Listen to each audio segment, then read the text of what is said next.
그러면 우리 마지막으로 우리 뭐 여러 가지 마케팅에 대해서 얘기를 나눠봤는데 진정한 교회 부흥 과연 뭘까요? 진정한 교회 부흥이란 뭐라고 생각하시나요, 목사님? 사실 이제 숫자 이렇게 얘기하면은 다 코숨 칠 거예요. 목사들이나. 저거는 배불렀구나. 근데 사실 우린 배 안 부르거든.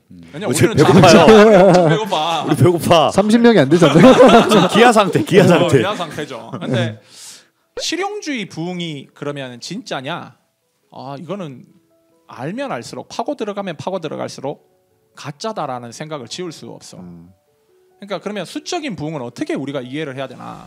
사실 저 같은 경우에도 예를 들어서 십자가의 도를 그 전달하면 있는 그대로 전달하면 굉장히 힘들어요. 왜냐하면 그 우리가 지금 마스크를 쓰고 있는데 얼마 전에도 새 신자가 왔어. 방문인데 그 십자가의 도를 전달하니까 이 미간이 찌푸려지는 게 그거를 만약에 목회자가 그렇게 계속 그렇게 전달하면 강단에서 굉장히 많은 회의감 내지 이 내면의 싸움이 생겨요. 아 내가 너무 그냥 수위 조절 안 하고 다이렉트로 하는가 보다. 그러면 다음번에는 좀 수위를 낮추자.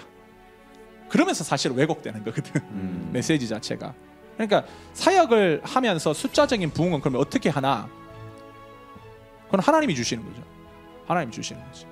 그러니까 수적인 부흥을 인위적인 노력으로 이룬다? 그거는 성경적인 거가 아닌 것 같아. 엘리야도 그러잖아요. 엘리야도 그렇게 바알과 아세라 선지자 850명과 싸워가지고 이기고 나서 그 어디야 그 시내가 돌아와가지고 그리 시내가 돌아와가지고 앉아가지고 뭐냐면 나 혼자밖에 없다 그러거든. 얼마나 그 메시지 전달하고 그렇게 그 강렬했던 선지자가 그 수적인 부분에서 얼마나 그 좌절감을 느꼈다는 거야. 근데 하나님이 뭐라고 하냐면 너 말고 바알에게 무릎 꿇지 않는 7천 남아 있어.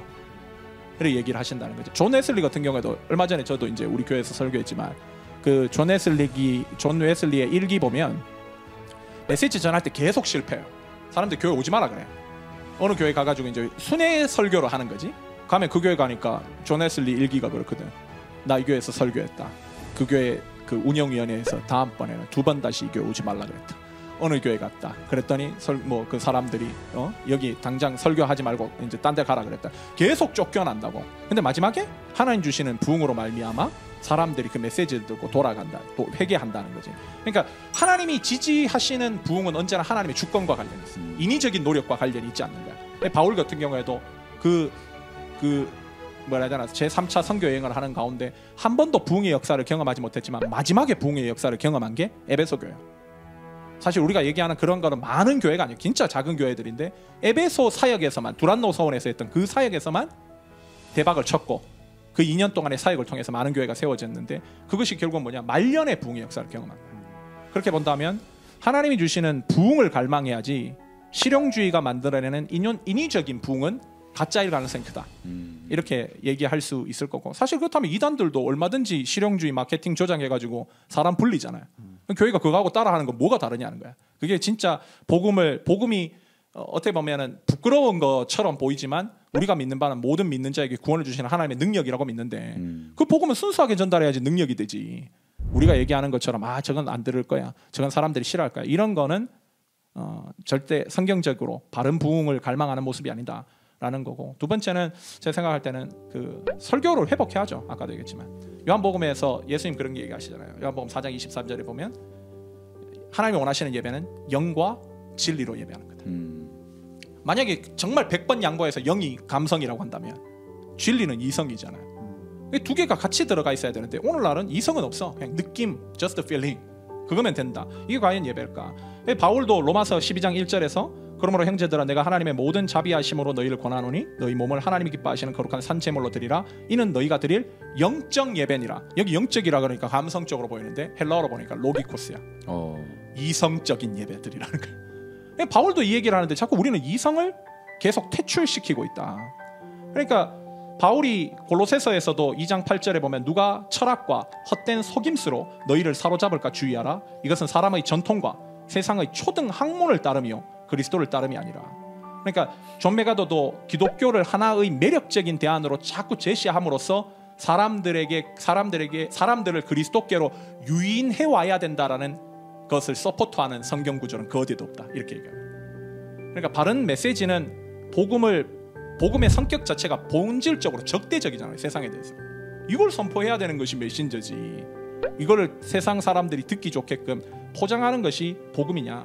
절대 아니라는 거죠.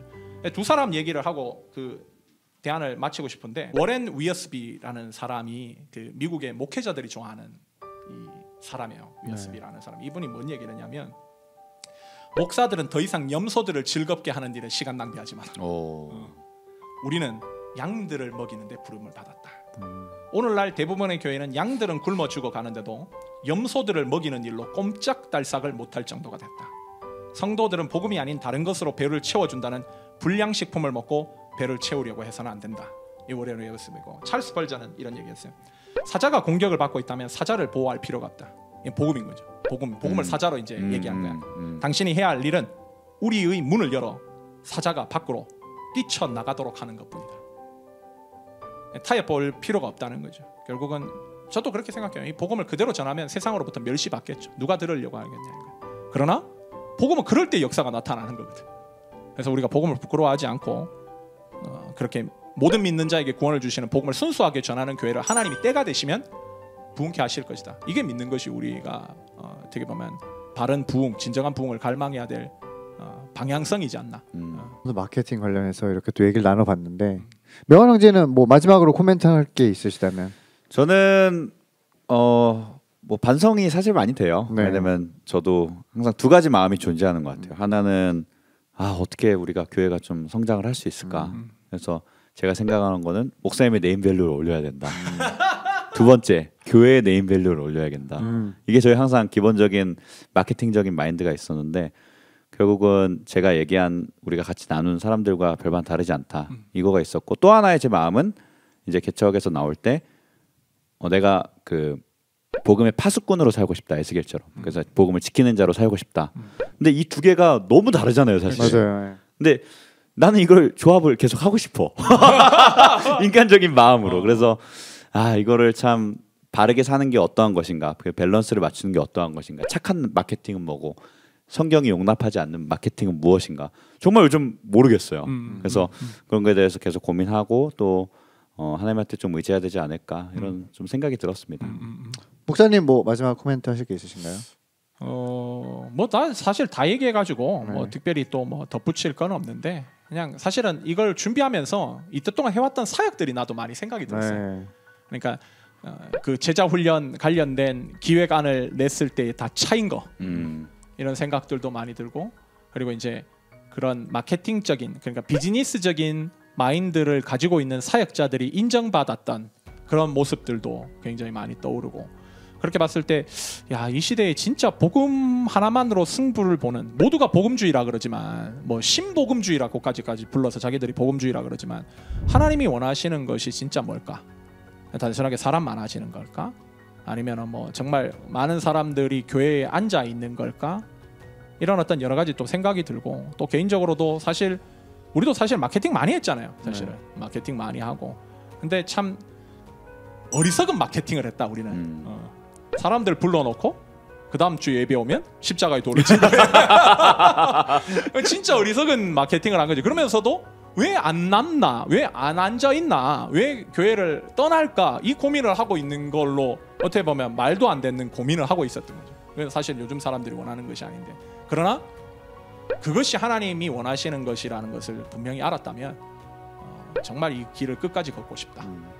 이런 어떤 뭐라고 해야 되나, 사명감 내지 어떤 그런 도전의식, 이런 것들이 좀 더 많이 생긴 것 같아요, 저는. 네, 저도 오늘 뭐 이거 같이 또 나누면서 또 준비를 하면서 마케팅이란 단어가 되게 생소했었는데 그동안 우리가 마케팅이란 거를 어떻게 보면 해왔구나라는 생각이 들어서 되게 약간 아이러니하다라는 생각을 많이 했었고, 숫자적인 거를 사람들이 중요하게 하지만 과연 숫자가 정말 중요한 것인가? 라는 생각을 다시 한번 해보면서 에피소드 마무리했으면 합니다. 네, 그럼 우리 에피소드 이번에 여기까지 마무리하고요.